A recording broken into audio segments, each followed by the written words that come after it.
সম্প্রতি শেষ হচ্ছে জি বাংলার মিঠিঝোড়া ধারাবাহিক। জানা যাচ্ছে বুধবার 25শে জুন নাকি মেগার শেষ শুটিং হয়ে গিয়েছে। আরাত্রিকা কলাকুশলীদের সঙ্গে একগুচ্ছ ছবি শেয়ার করে ক্যাপশনে লেখেন, মিঠিঝোড়ার কাল শেষ শুটিং ছিল, আজ 19 মাসের জার্নি শেষ।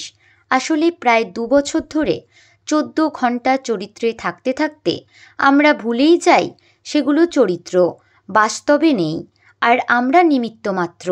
আমাদের প্রতিদিন প্রতিনিয়ত নির্দিষ্ট পোশাক পরিয়ে, মেকআপ করিয়ে, চুল বেঁধে সাজিয়ে যেই চরিত্রটা যারা গড়ে তোলেন, যারা কলমের জাদুতে প্রাণদান করেন বা ক্যামেরার সামনে 14 ঘন্টা উজাড় করে দেন, যে সঠিকভাবে তার বা প্রত্যেকটা দৃশ্য উপস্থাপন করার জন্য, তার বা তাদের জন্য বোধহয় এটা মেনে নেওয়া সহজ না।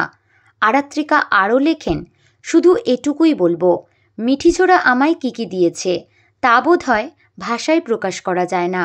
আমার প্রথম সিনেমায় পদার্পণ মিঠিঝোড়ার হাত ধরে।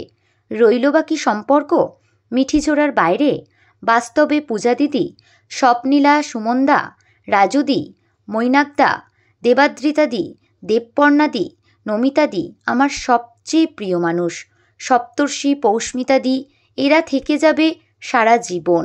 সাধ্যমতো চেষ্টা করেছি রায় হয়ে উঠতে, আর আমার সোনার তরী ভাসিয়ে দিয়েছি মিঠিঝোড়ার মিষ্টি স্রোতে।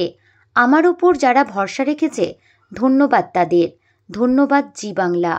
তো বন্ধুরা, কেমন লাগে আপনাদের মিঠিঝোড়া? কে কে মিস করবেন মিঠিঝোড়া? কমেন্টে অবশ্যই জানাতে পারেন।